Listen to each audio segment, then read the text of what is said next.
against them rebels, ignorance of the laws no excuse, and many tribes will essentially have their doom pronounced on them for not knowing that at this 1206 get together on the bank of a river, their existence was put into the hands of someone they've never heard of. Nonetheless, many of the great tribes of the Eurasian steppe were covered by this and understood what was going on. What was going on is this was the proclamation of a new steppe confederacy being formed. The worst nightmare of all of the people in the steppe. The only time these tribal people became dangerous is when they combined, and all of a sudden this leader, this energy, this Genghis Khan, which everyone argues about what that means. So I'm going to take sides. Many think universal ruler, oceanic ruler, there are other interpretations. His name was Temujin. His title now Genghis Khan, in his own mind, ruled everyone who dwelt in felt tenants. And if you had a different opinion, you were going to have to fight it. Now, the other where he's proclaimed, emperor basically, is important for a lot of reasons. One, right there and then he issues proclamations that basically begin the process of breaking down old, tribal barriers, of turning the traditional culture of the steppe into something that's more organized and more like, as I said, a modern nation state without buildings and cities and any of that. A nomad pastoral version of a structured society, turning it from tribal to something perhaps more feudal, I think the way to put it, and changing the leadership of all these tribes from people who got that way through their birth to people who Genghis Khan believes deserve it. It's still an entire society devoted to Genghis Khan, but now the people that are most devoted to Genghis Khan, who are most competent in serving his interests, are the ones who get promoted.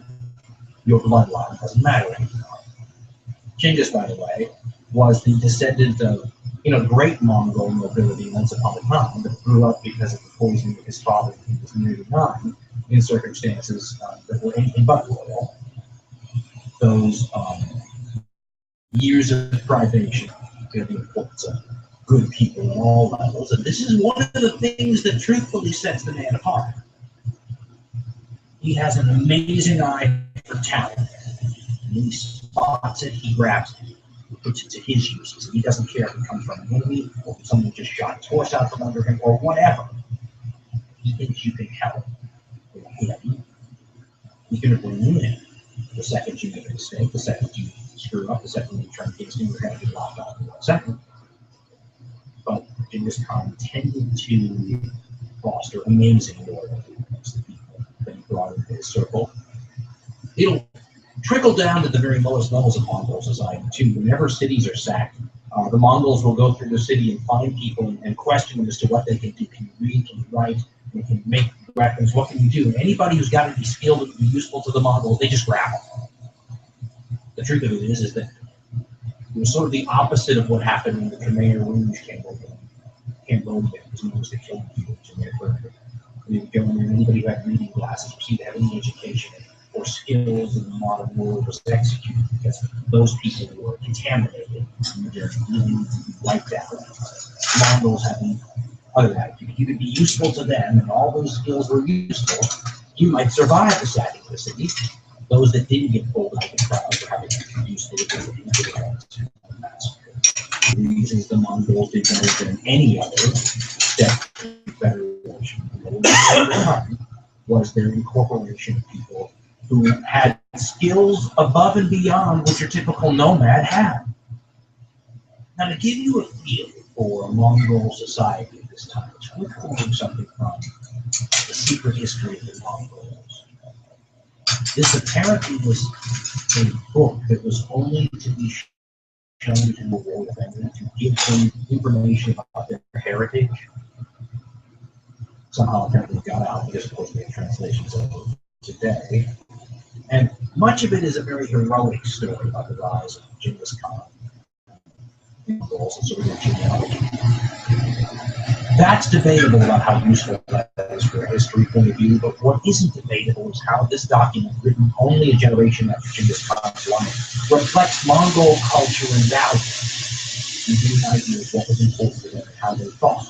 Some of it, of course, is symbolism, but some of it is very clear as to what the mentality was. Now, all during this 1206 Kurultai, it's all Genghis Khan laying down laws and rewarding vassals who think good of him and all that.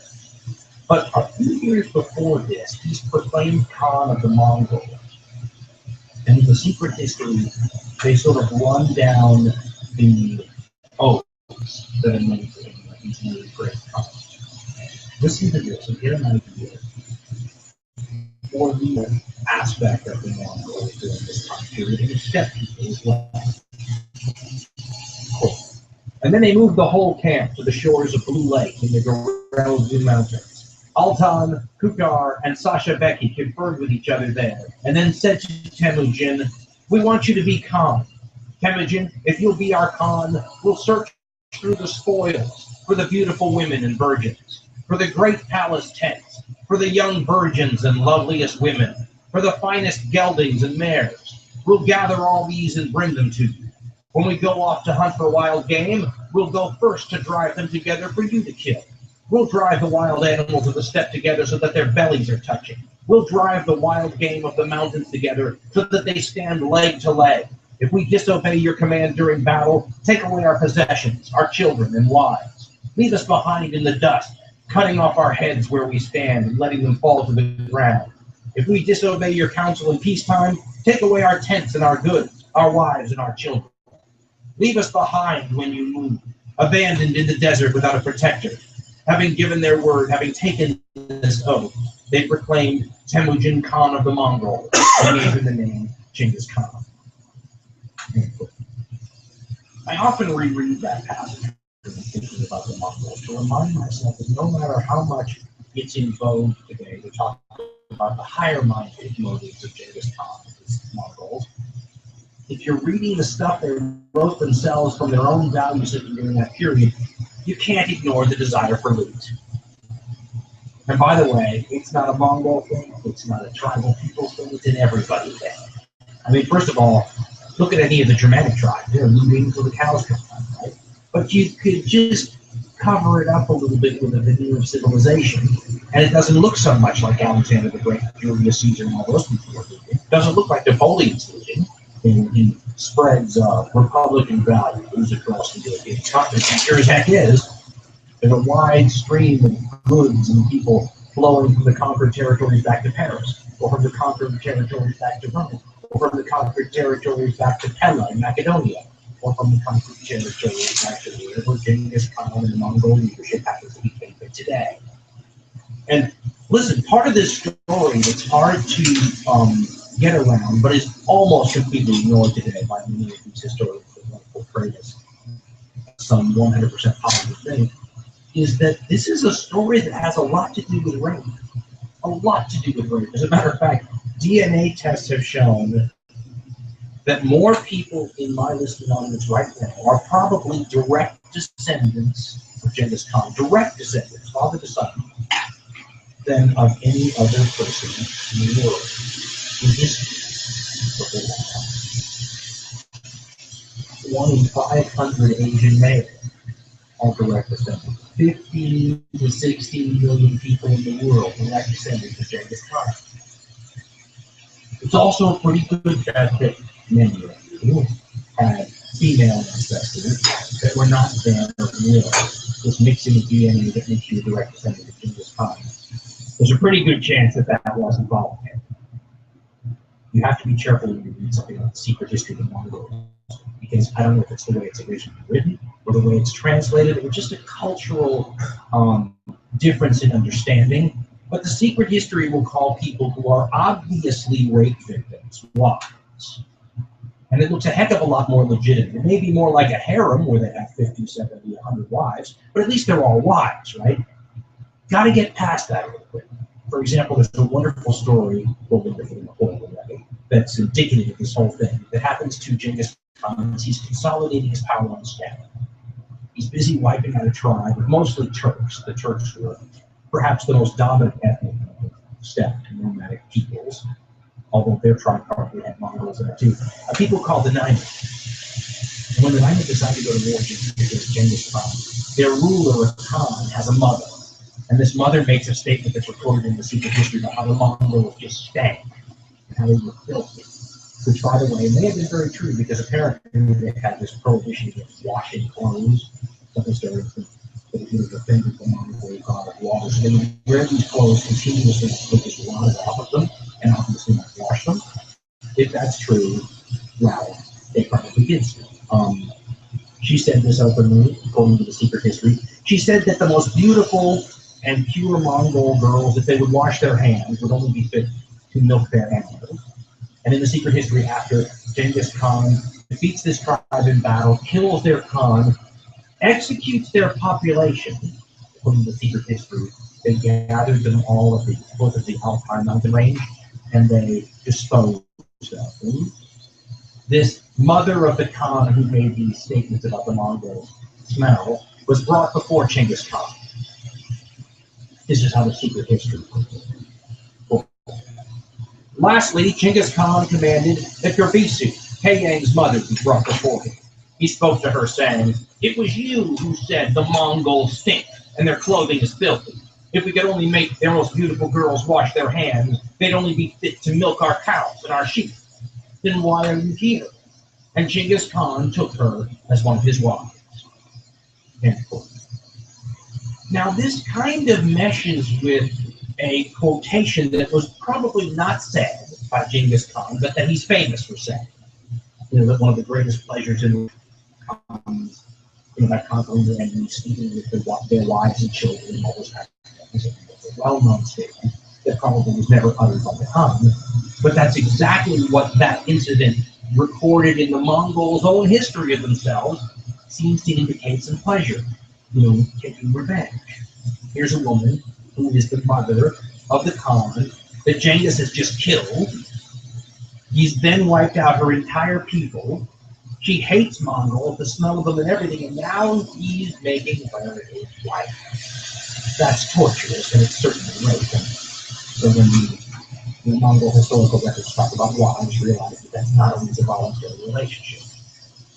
Again, it should be pointed out that this is no different than most other conquerors doing in ancient times, dark ages, or medieval times. The Romans did stuff like this all the time. The point is that because the Mongols are perhaps the greatest conquering nation in history, perhaps the greatest series of conquests ever, and they're the most successful, the rapes matter more because there were more. There wasn't a higher percentage of rapists in the Mongol army, just more success conquering other people, hence more actual people probably raped as part of the Mongol conquest than probably any other period you could think of, simply because of the vast scale of it. A lot of DNA got spread around during this period, and it has to be considered at least for areas of DNA within a tragedy of its own. It was a tragic period for the steppe people, this whole rise of Genghis Khan. Whole peoples were wiped out. That's the destruction. The benefits, though, that Genghis Khan brought to the steppe are the creative part of the creative destruction. 1206 at this great Kurultai assembly that he held, he unveils, well, most of the stories, so there was some of the more that we got. He supposedly unveils his code of laws, his famous Yasa. This is a set of rules designed to create that some personal security in the steppe. That's famous. The penalties for many of the violations of this new law code are draconian. It will cut your head off for any number of things. One thing that people like the Europeans noted when they fought the Mongols was this unbelievable level of obedience. Well, it was really a one strike and you're out. Unless you had a special dispensation from the Khan. One of the special dispensations was you get 9 chances, you get 5 chances before you get the final warning. Most people got no chances. You screw up once, don't pick that string up that the guy in front of you riding his horse dropped, and boom, your head's off. Tended to foster a higher level of obedience. And the draconian nature of these laws and the fact that they were rigorously enforced created a steppe that was probably a better place to live in terms of peace and security and justice than anyone had known for a very long time. The cost was very great. The benefits, perhaps worth it, you have to ask a steppe person at the time. Nonetheless, what Genghis Khan now had created, the Steppe Confederation, another Steppe Confederation, had been sought by the people of Central Asia for some time. So you have to think that the fact that it was around was considered to be a very good thing. There was one thing from the viewpoint of the Central Asian to see a new Central Asian Confederacy form. Was another thing entirely to look at that same development from one of the sedentary civilizations that bordered the steppe. If you're a place like China, you've just seen years, centuries, more than a millennia of foreign policy attempting to prevent just this from happening, fail. Genghis Khan is your worst nightmare, and he proves it soon after he's managed to quell the disharmony of the steppe. But once you deal with the disharmony of the steppe, once you create this confederation of nomadic tribes, what do you do with that? This becomes a place where historians start to diverge on their view of what Genghis Khan's motivations were. What did he want to do now that he created this unbridled power? What he ended up doing was turning his attention to the various Chinese states. The question of why is a disagreement historians fight over. The standard view is that China was on his radar because China was where all the good loot was. And that this confederation of Eurasian nomads required the Khan to deliver the stuff when it came to promised benefits. And they had sort of a trickle-down way of those benefits reaching the average Mongol. All booty taken belonged to the Khan. The Khan would then distribute the booty to various nobles and leaders that he thought deserved it. He would then distribute it to their followers and all the way down the line. Some historians believe that there was a lot of pressure at all times to keep this flow of stuff coming, and that the more loot these very poor people like the Mongols got their hands on, the more loot they wanted. Created a dynamic where you had to keep the conquest coming so you could keep the flow of goods heading to wherever the Mongols were camped this week. And what we said, heading to Rome, heading to Pella, heading to Paris, heading to the tents of the Great Khan. I've seen other theories where historians say drought conditions and climatic problems on the steppe may have forced these people into, rubbing up against their neighbors in a way that provoked, disagreements and eventually warfare. Steppe societies always sort of rubbed up against settled societies in a sandpaper-like way. Their culture and values were so different, often involving things like raiding, slave taking, that oftentimes it was hard to avoid conflicts breaking out. In his book, Russia's Steppe Frontier, author Michael Khodorkovsky has a whole chapter called The Sociology of the Frontier, or Why Peace Was Impossible, about the sandpaper-like relations between steppe nomads and settled societies, in the same way that Native American tribes sometimes found it impossible to stay at peace while rubbing up against the European colonists and settlers. Same thing is true in the steppe. Steppe people going back to prehistory and had a very similar relationship with the settled societies to the Native Americans. Sort of a trade and raid policy where sometimes they were trading and sometimes they were raiding and sometimes they were doing both at the same time. Some of the revisionist historians who like to downplay the negativity around the Mongol conquest will suggest that the Mongols were simply responding to what we would call today retaliatory trade policies on the part of the Chinese alone. The steppe peoples always needed the Chinese and the settled society stuff more than the settled society steppe in the trade offerings. And so sometimes the people like the Chinese and Byzantines or the Middle Easterners would put the screws to the steppe people. Some of these historians would suggest that that's a reason right there that modern countries might go to war. The Mongols are sometimes portrayed as retaliating towards bad negative trading practices, heavy-handed trading practices, and oftentimes portrayed these days as fighting a sort of a defensive war. The Romans were said to have conquered the world in a defensive war, or in a fit of absent-mindedness, is a trend in some historical thinking to put the Mongols in a similar category. Conquered the world into a trade dispute. Now, the Chinese have traditionally divided steppe barbarians into two types, what they call cooked and uncooked. The cooked barbarians were the ones that had already absorbed some of the Chinese culture. It made them easier to deal with, it softened them somewhat, they became more tractable, and you could negotiate with them. It also helped in some ways to eliminate some of the more rough edges. What might have been savage barbarians when they first showed up from the middle nowhere of the steppe. After a couple generations next to China, would now become a little bit Chinese.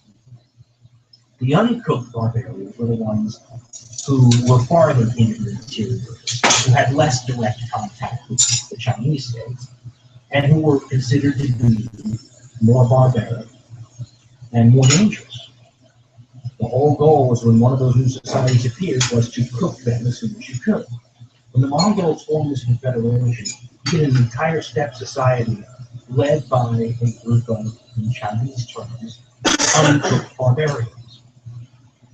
They were extremely dangerous, and the first of the Chinese states to find this out firsthand is a place that I will mispronounce the name of what was called Xishao. It was one of three, or at least some historians, four Chinese states that were in existence at this time. It's a little bit confusing. Suffice it to say that in the periods where China is strong, their borders encompass a huge area. In the periods where the Chinese dynasties are weaker, those areas shrink and are ripped off sort of in pieces, leaving a certain center core that's still Chinese, but with other areas belonging to dynasties that may be comprised of foreigners. In this period, it's a place called Song China in the south that is still truly Chinese from top to bottom. In the north, the traditional area around Manchuria, but even around modern-day Beijing, this area is so vulnerable to attack by steppe nomads that it's often under their control. Some historians have named for those dynasties, they're called conquest dynasties.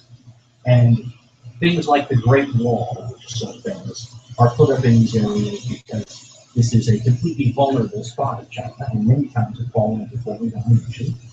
In this period, it's under the domination of a people called the Jurchen, originally from Manchuria, and a group of steppe and forest nomads. They ousted a people called the Khitan, who were almost Mongol, although you might even call them proto-Mongol. In the west, there was another sort of Chinese state called Xishao. Now, this was a sort of a Buddhist, Tibetan, Uyghur, Chinese mix of a place, but it was the weakest of the three current big Chinese kingdoms. This is where Genghis Khan decided to attack first.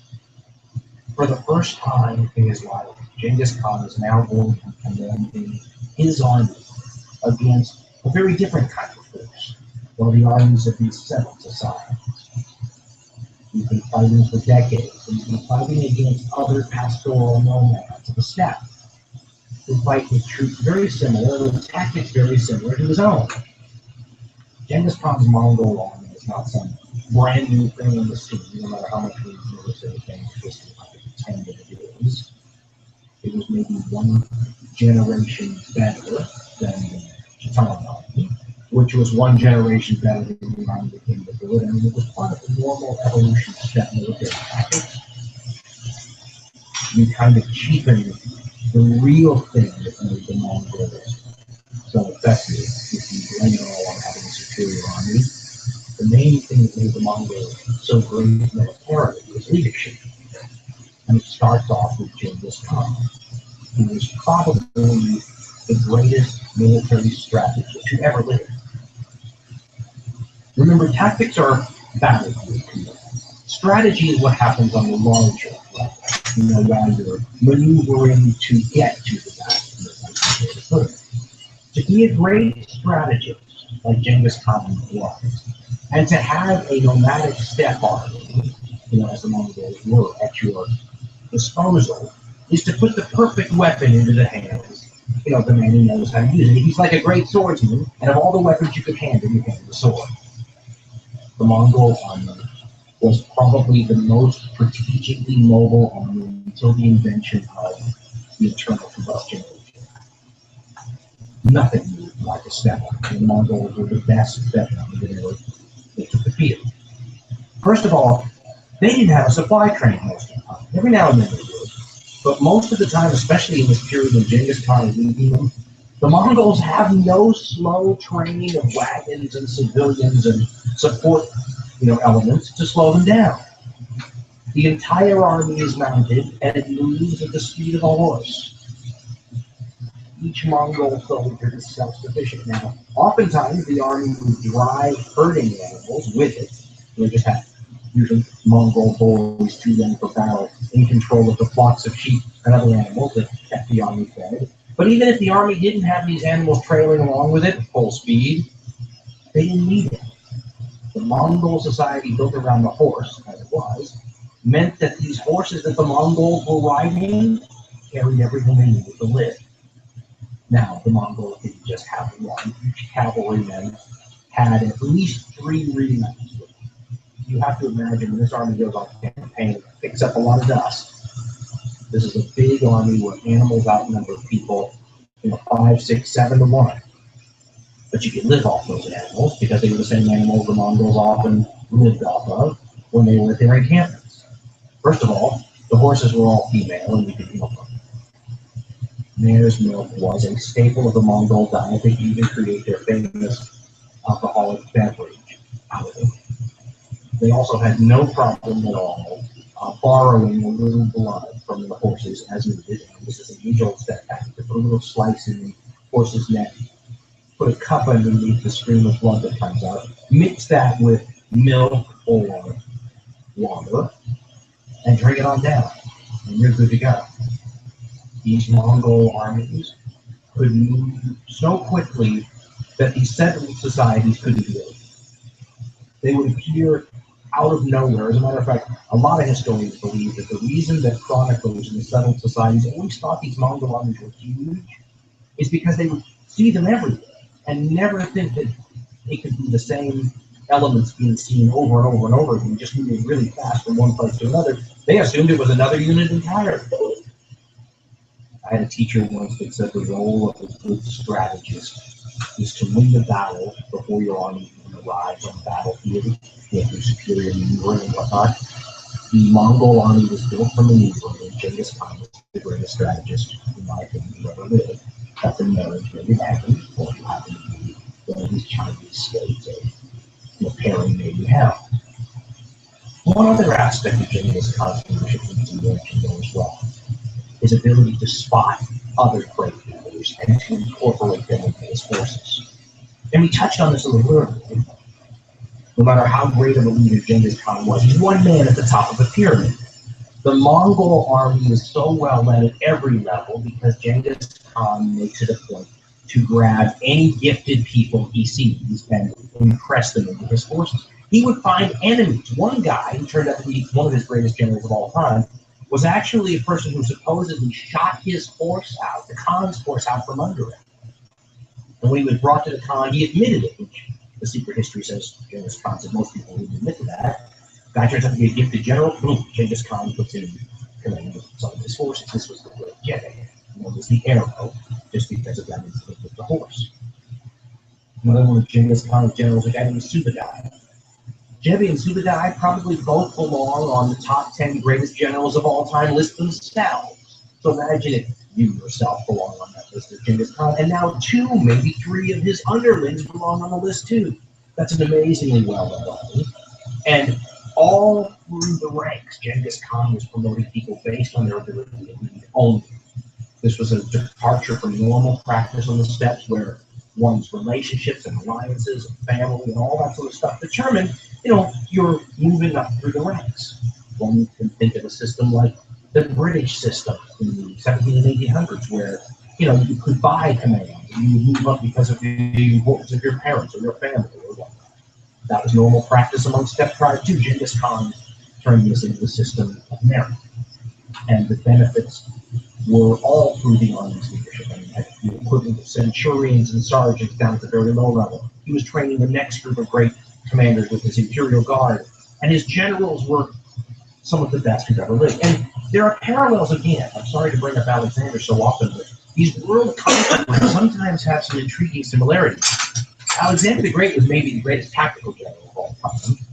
And yet around him was a core general staff of people who were unbelievably gifted too. They have their own name, known to history as the Diari. And these commanders were so august that when Alexander died at his tender age of 32 or 33, they split his empire up, each one taking a nice giant hunk and ruling them as king. Guys with such august names who start whole dynasties like Ptolemy. The Ptolemaic dynasty, Ptolemy was one of Alexander's sons. The Seleucid dynasty, Seleucus was one of Alexander's sons. Guys like Antigonus, Lysimachus. I mean, it's a huge group of amazingly good commanders. So often in history, military history buffs like yours truly become engrossed with the weapons and armor and formations and whatnot of these armies, forgetting that these are just tools and weapons in the hands of men. And sometimes you can win against the other guy with completely inferior weapons based on your ability to both use them and plan for an outcome. There's a Mongol saying that sort of sums it up. An army of donkeys led by a lion will defeat an army of lions led by a donkey. The importance of leadership cannot be overstated. When Genghis Khan's armies first show up on the scene in this Western Chinese state, the Khan himself arrives from the Gobi Desert, utilizing his most famous tactic, which is a standard tactic in most great generals, known as the indirect approach. Don't attack an enemy frontally or they'll think you're going to come from him.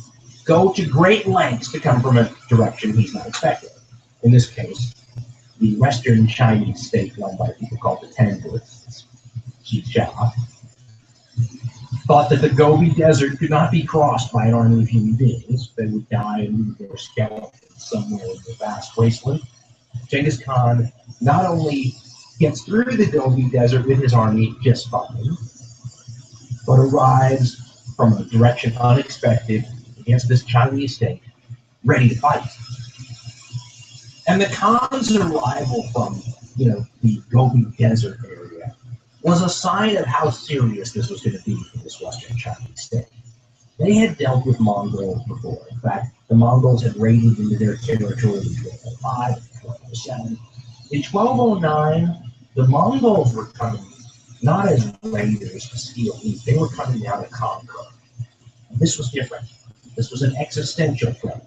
Before Genghis Khan, as we said, you get these nuisances, raids, which will kill people and take away slaves and burn towns and steal stuff, but it doesn't threaten the integrity of the state. Genghis Khan now is here to conquer this Western state and incorporate it. That's a whole different thing. That's exactly what the Chinese foreign policy advisors were always worried would happen if all these tribes were consolidated under a single powerful leader. In 1209, the Khan arrives from the Gobi Desert ready to take down the Western Chinese state of Xia.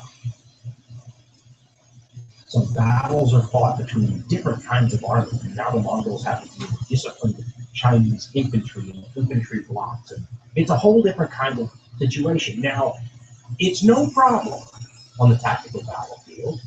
The problem comes when these Chinese retreat to their cities. The Mongols have the same problem virtually every, not just steppe nomad, but every barbarian army anybody's ever run into has. They have a problem with walls and fortifications.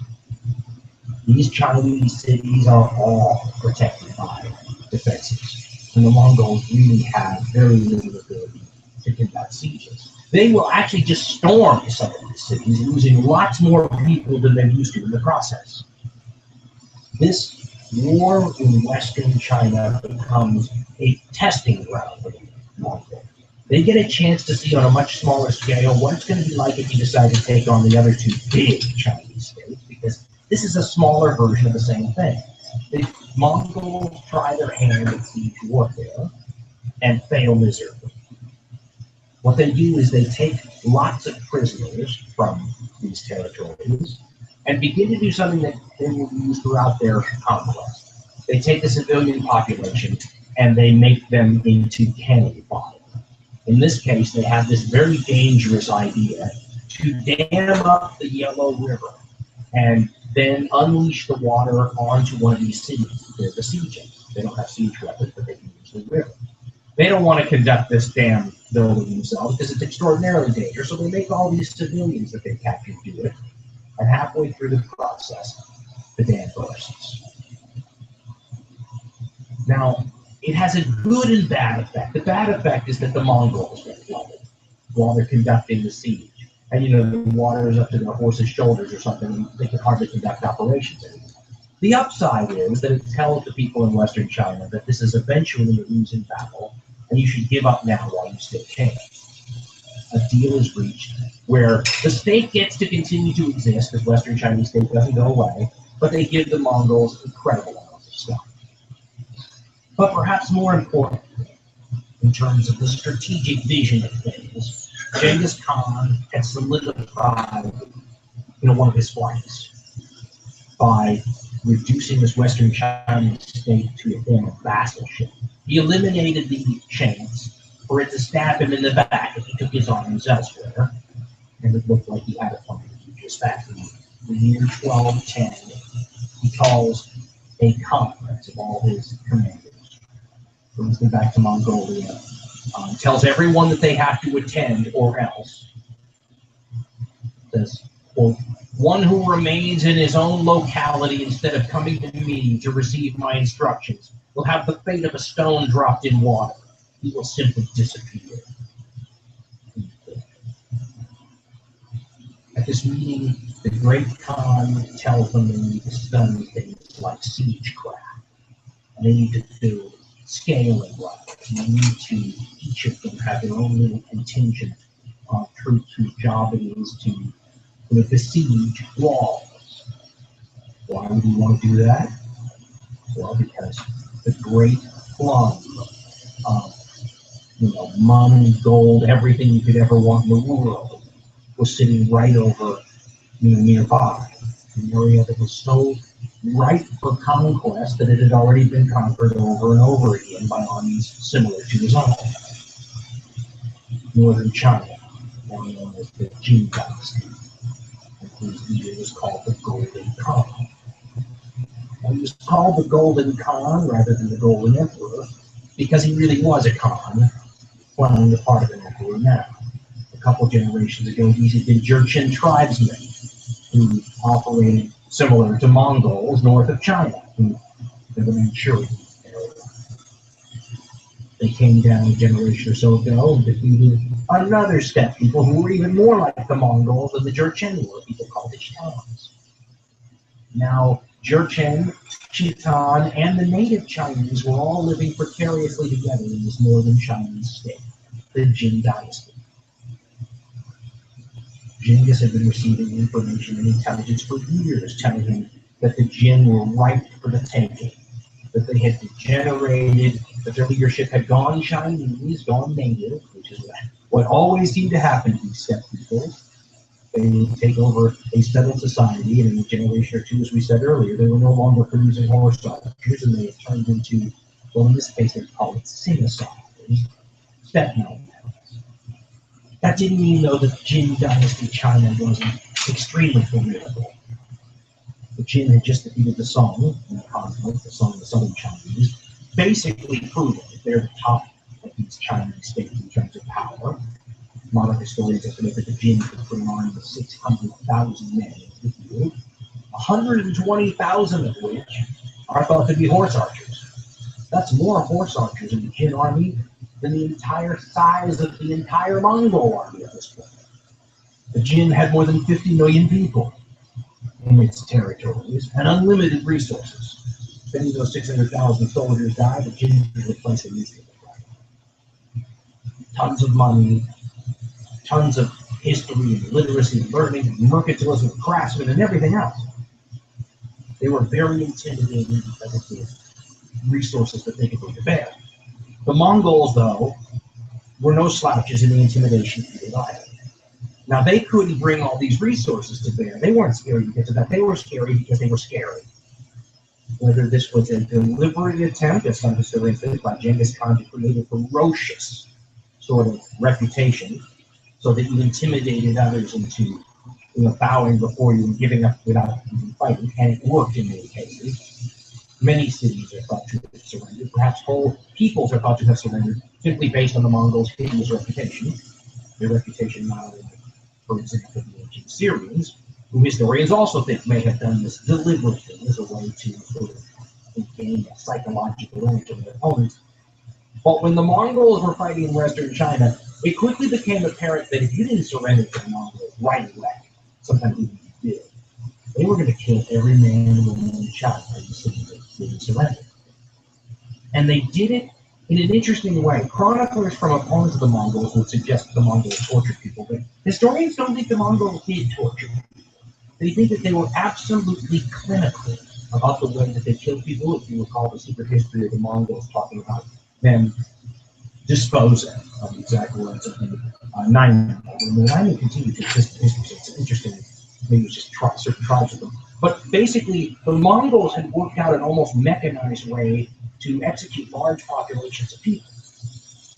They had it down to a science. They would literally do it in a short period of time, but they would do it using battle axes to cut people's heads off.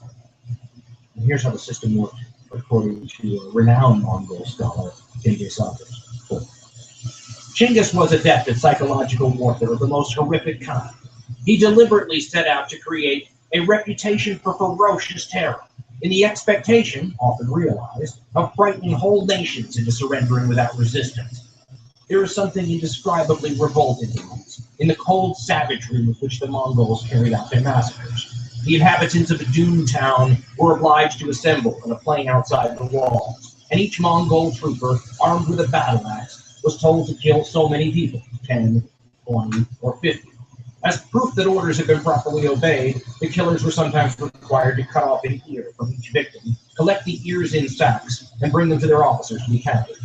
A few days after the massacre, troops were sent back into the ruined city to search for any poor wretches who might have been hiding in holes or cellars. These were dragged out and slain.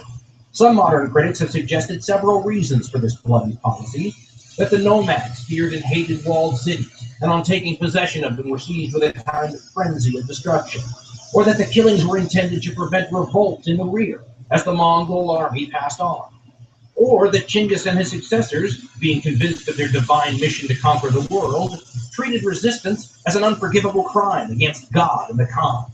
But it is more probable, he writes, that terror was erected into a system of government to spread fear and panic and demoralize their enemies before a shot had been fired against them.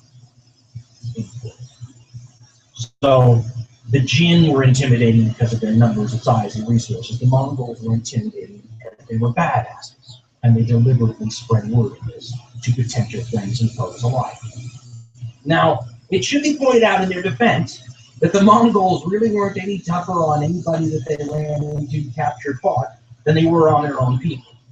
One of the reasons the Mongol army, and this goes back to leadership too, this is the function of leadership. One of the reasons the Mongol army is so incredible on the battlefield is the extraordinary level of discipline amongst its troopers, something many steppe armies are not known for.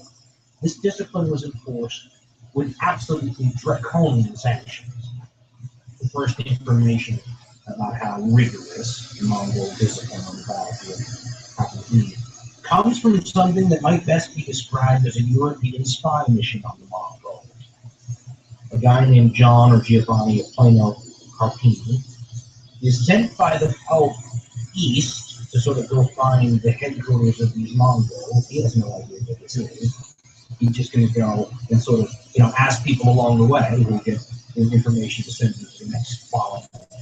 Now they just keep going east to big tents and very auspicious looking Mongols.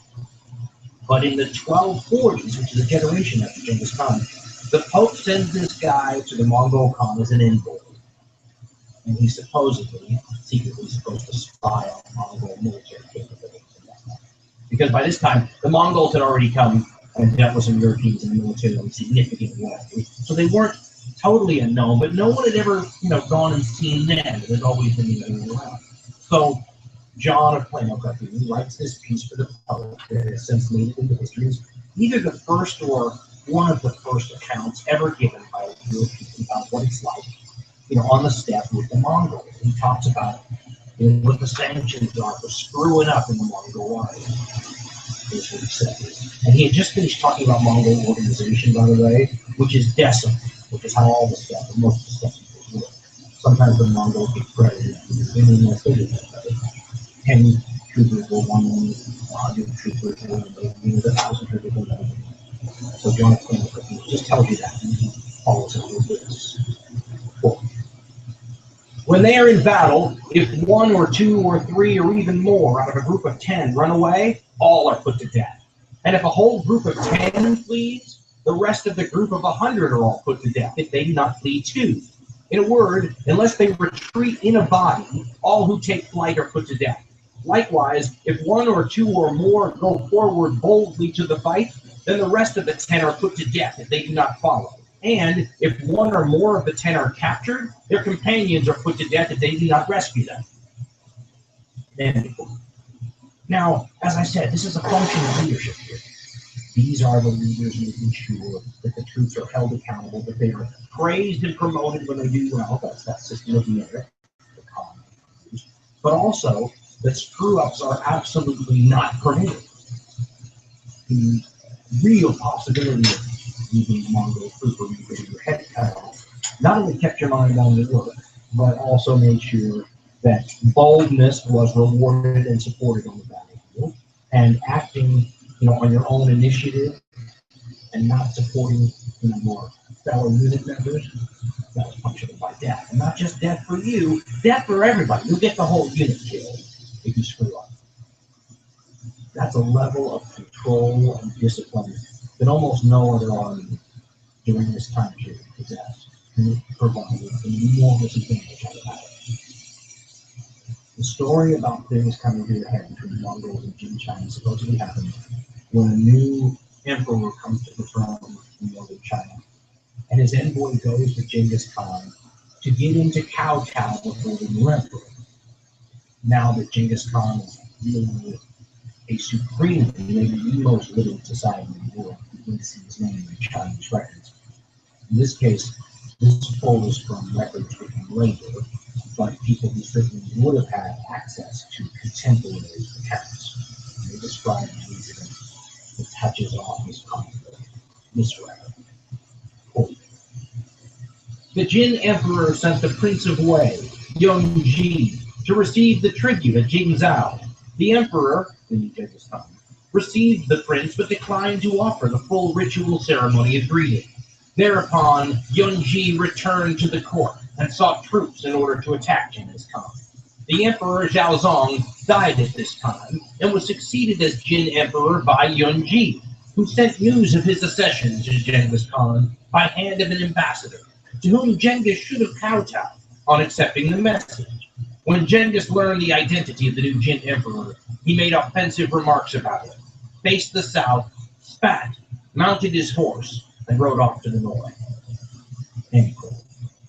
Now remember, this new Emperor Jin China was someone who the Khan had met. He was the same Yongji who'd been sent by the last emperor to negotiate with Genghis Khan to begin with. The Khan apparently took the measure of the man and was not impressed, to say the least. Now, a couple of rationales are used by the Khan to justify this war. On one hand, he turns it into a war of vengeance.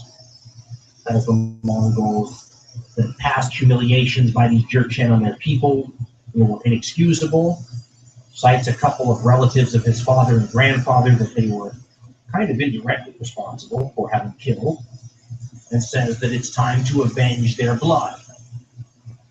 In addition, several sources say that he had a communion with God. The Mongols were, which Genghis was, kind of shamanistic, to talk about, worshipping the gods of the steppe and the open sky, for example.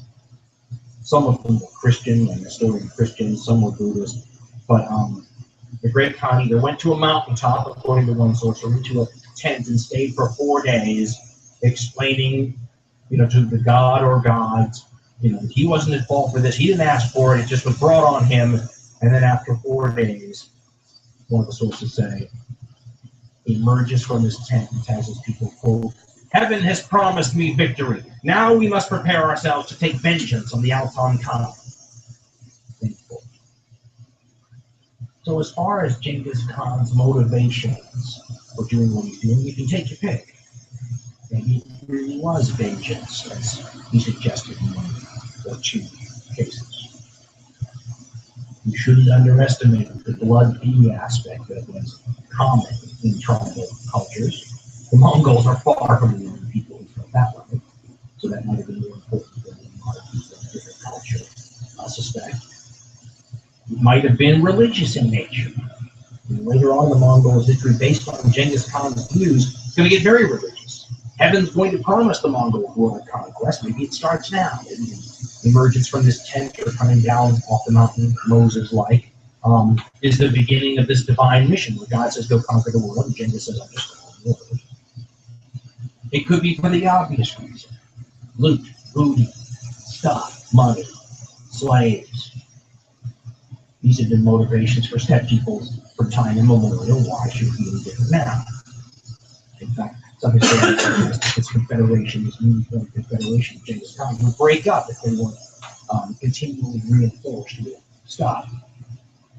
The one motivation you can't ascribe to Genghis Khan very easily, based on the evidence, is any sort of positive, laudable reason for doing this. Some modern historians, as I said, have swung so far pendulum-wise to the other side of the coin that they brush off, what the cost of Genghis Khan's inadvertent byproduct achievements were. Alexander wasn't trying to spread Hellenism. He was shooting an arrow and painting a bullseye around it afterwards. Genghis Khan wasn't fighting in northern China for any high-minded reasons we would recognize as beneficial today. Maybe the Mongolian people would see this beneficial, because one of his reasons might have been to make his people better off. But we don't ascribe good motivations to other world conquerors if their goal was to make their own people better off. Hitler's conquests in Europe are not okay because he was trying to make Germany better off. Things like that. But this war that the Khan is about to get into in China will almost certainly cost more human lives than any war until the 20th century. Certainly, if you add up the war with Jin China, followed by the war with Sung China, the last 2 China's left, there's no question about it. Nobody knows, by the way, how many people died in the conflict that's about to happen. They did a census before the Khan's invasion, and they did a census afterwards, and tens of millions of people are just gone. Now, some of these people left. There's no question about that. The question is how many didn't. Those are the people that just disappeared. The Guinness Book of World Records used to say that 15 million people killed in the wars of Genghis Khan. Nobody knows how many people have died to this point on the steppe. Steppe populations aren't that huge. This is a war with the most populous nation states in the world. And the people, millions of them, are going to suffer the fate Genghis Khan predicted for anyone who didn't accept his invitation to the important Mongol meeting. They're going to suffer the fate of a stone dropped in water. They're simply going to disappear.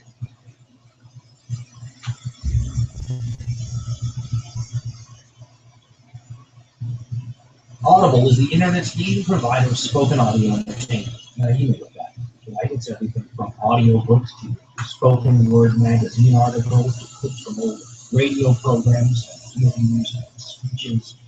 Well, I always find some really category writing all the time. They come in a downloadable digital form, right? This is stuff that they do. You can listen to them anywhere you can listen to an MP3, basically.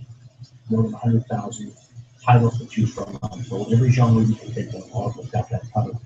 I have a recommendation for you today. If you like the Ghosts of the Osprey podcast series we did, especially the episode that is with the God of Downright and everything's coming down the road, you will love, if you haven't already been heard, The Last Battle, the classic history of the battle for Britain in the U.S. Rome.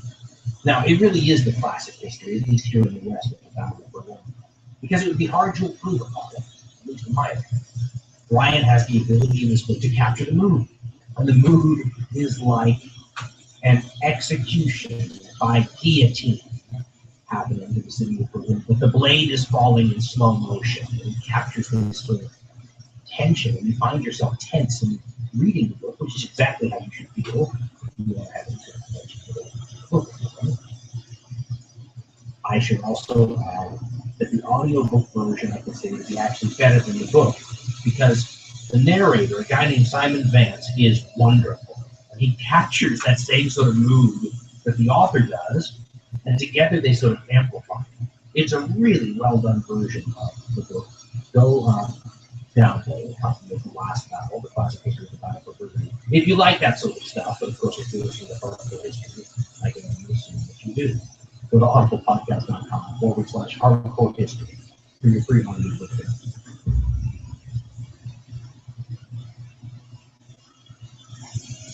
In the next episode of this series, Genghis Khan is about to introduce his brand new tribal confederacy to a bunch of major world societies that have no idea it exists. It will not be a pleasant introduction. As the historical arsonist that is Genghis Khan continues his efforts at creative destruction, so it's going to look at it. He will not just burn the Chinese empires down that he's currently attacking, but he will start fires that spread as far away as places like Russia.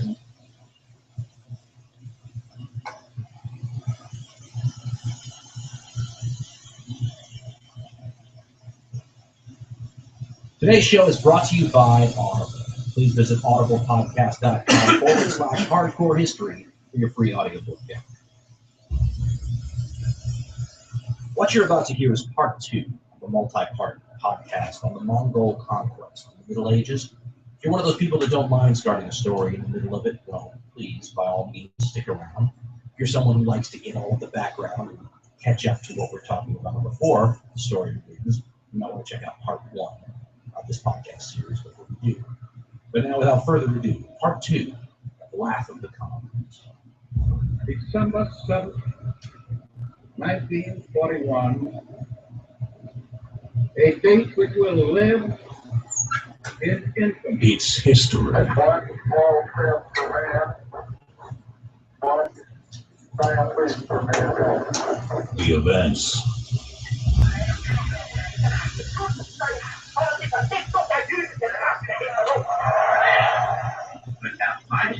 Christ is a more master. Humanity commit time and place. They strive in the word, it's been time daily. Mr. Gorbachev, tear down this wall. The drama.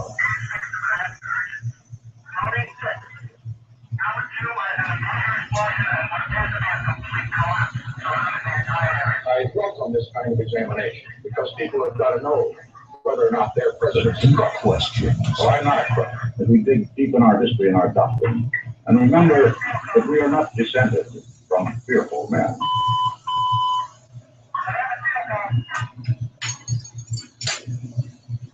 It's hardcore history.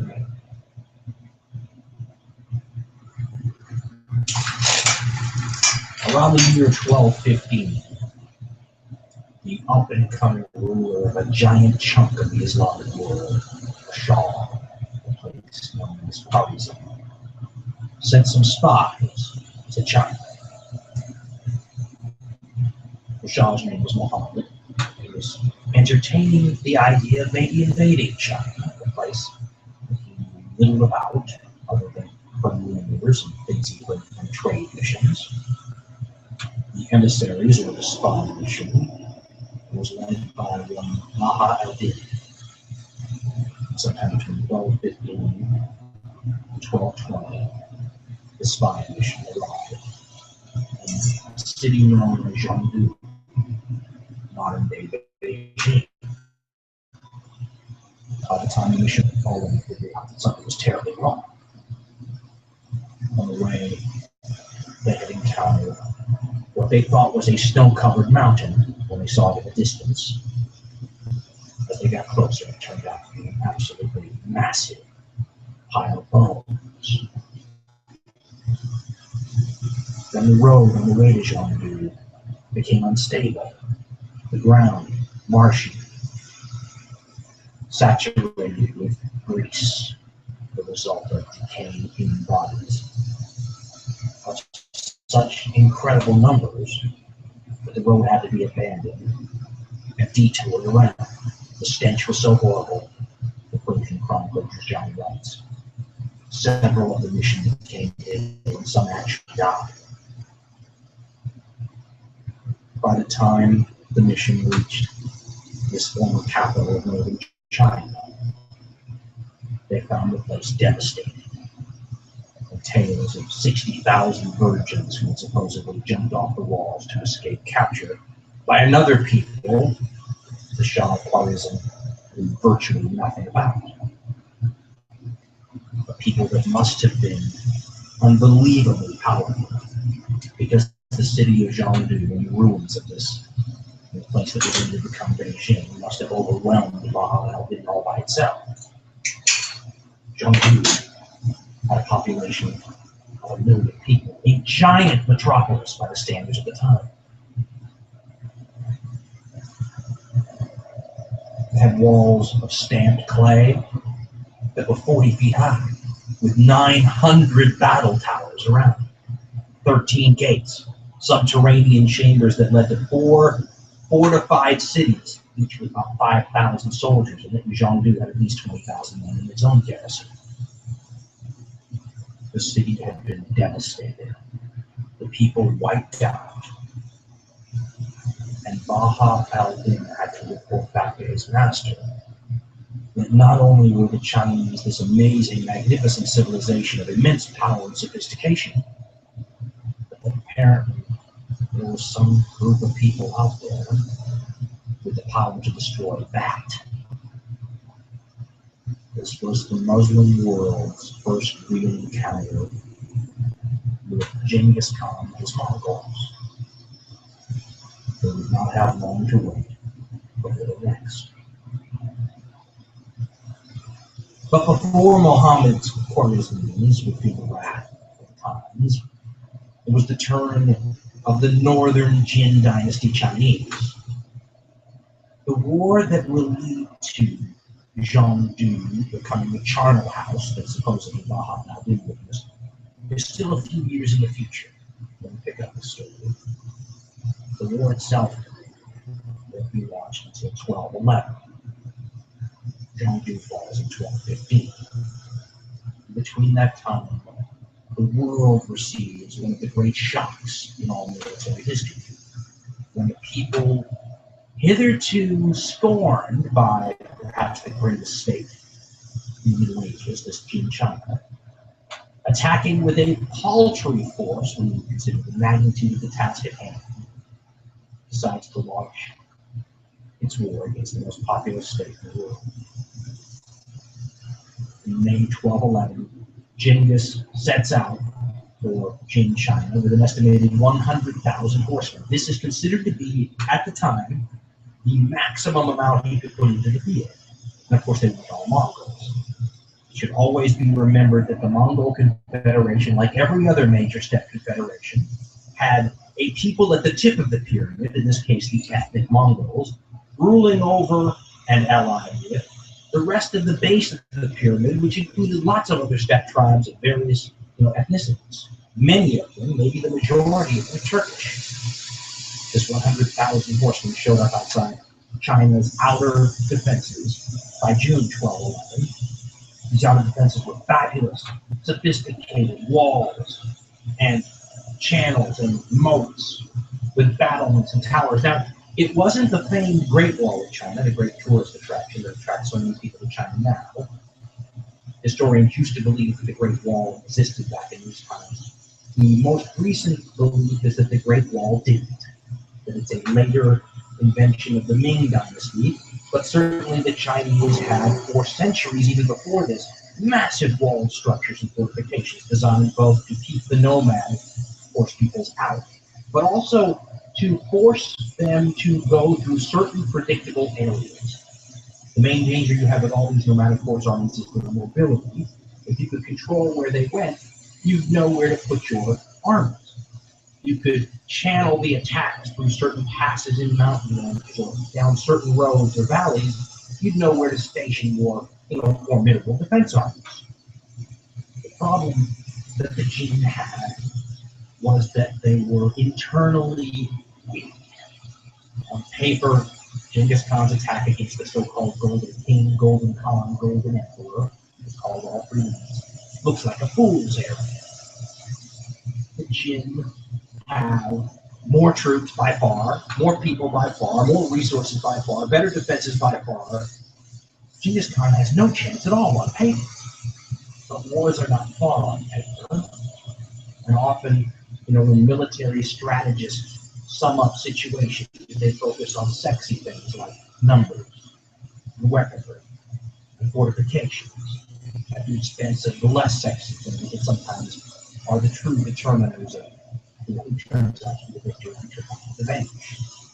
In the case of the Northern Qing Dynasty Chinese, it was unity. One can make a parallel comparison to the French in 1940 when the Wehrmacht invaded. On paper, the French should have been able to put up at least as good of a resistance as they had a generation before in the First World War. As a matter of fact, the German country expected it to. That defense took years and cost millions of German lives trying to overrun. In fact, as most people know, the French had actually built huge defenses, the Maginot Line and others, based on the idea that the conditions were going to be the same. If your defenses were ready for the Germans, you'd be able to counter them with even more casualties. But what if the Maginot Line was not held by Frenchmen, and instead held by ethnic Germans from Alsace-Lorraine? And when the Wehrmacht shows up, they decide to just hand the keys to the German general because they could see which way the wind was blowing, and they wanted to be on the winning side. That's exactly what happened in 1211.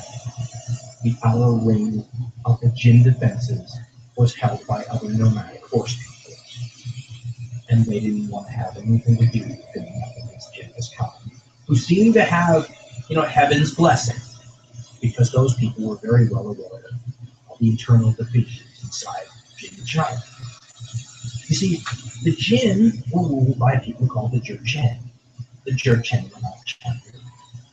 100 years ago, they had come from their homeland in what's now Manchuria. They had been semi-nomadic people who inhabited the steppe and forest lands of Manchuria. And they came screaming down like Mongols of a generation before and took over northern China. They took it over from another group that had done the very same thing a generation or two before that. People called the Khitan. Now, the Khitan, instead of being all wiped out or driven out, were kept in place by the Jurchen, and as a matter of fact, formed some of the most elite and important troops in this defense scheme. And yet they hated their rulers. It's never smart to base your defense on a bunch of people who hate you. Not just that, but the ethnically Han Chinese, the people who were the actual Chinese people who've been there the whole time, didn't like the Jurchen or the Khitan. To them, these were all foreign barbarian conquerors that weren't really worth dying for in the grand scheme of things. And not just that, but the times were not good. There were famines, there were floods, there were all kinds of things. The peasants were rebelling. Genghis Khan probably knew all of this. He had an intelligence service that is one of the greatest in all history. As a matter of fact, historian Richard A. Gabriel considers it one of the best in all history. He says that the Khan was always looking for divisions amongst his enemies that he could exploit. On paper, the Jin were practically unconquerable. In reality, Genghis Khan knew that the entire structure of the Northern Chinese dynasty rested on the House of Cards. The House of Cards begins to tumble with astounding speed as the Mongols make it past the defenses. Chinese records from a later period show that the Chinese bureaucracies would survive the rise and fall of dynasties for millennia had a tradition-wise, once a dynasty fell, they sat down and wrote the entire human history. So sometimes these histories of these dynasties are a century or two old by the time they do. So you take it with a grain of salt, and sometimes they're not that specific. In this case, they talk about the Mongols getting past the outer defenses and sweeping down on the towns of the north. They are not specific about how the Mongols conducted themselves, but you can sort of infer their behavior from the way that they acted in later campaigns in Eastern Europe, for example, in Persia and the Middle East. The Mongols tended to kill everything. Townspeople, farmers in the field, people in the marketplace, people who just ran into them. Now, some of this may have been roughly included, but all managers and managers are the favorite themes of literature. But it also was probably calculated for effect. People with absolutely mathematical, cold, calculated precision, like the biblical series, were known to do the same thing because it put your defensive adversary in a terrible position. It seized the initiative from them.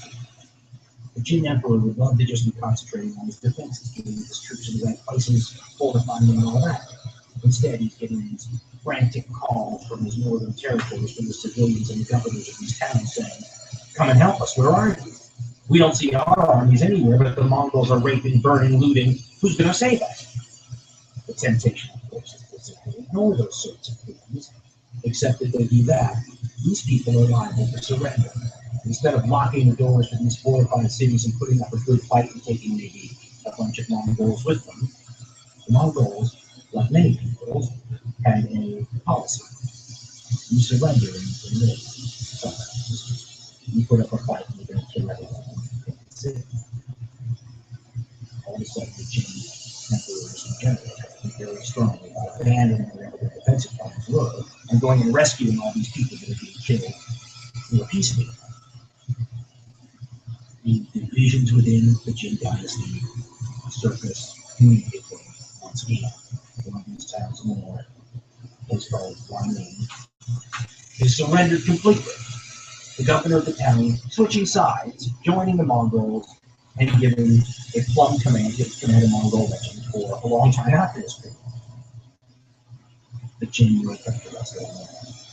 Very quickly, they've already had the outer defenses turned by treachery. Now one of these major towns in this area goes over to the other side. Genghis Khan, with the fall legend, as he says, but at this point, the Jin court is terrified and armed with the right policy. The emperor decides to ask Genghis Khan for a peace deal. Genghis Khan turns him down.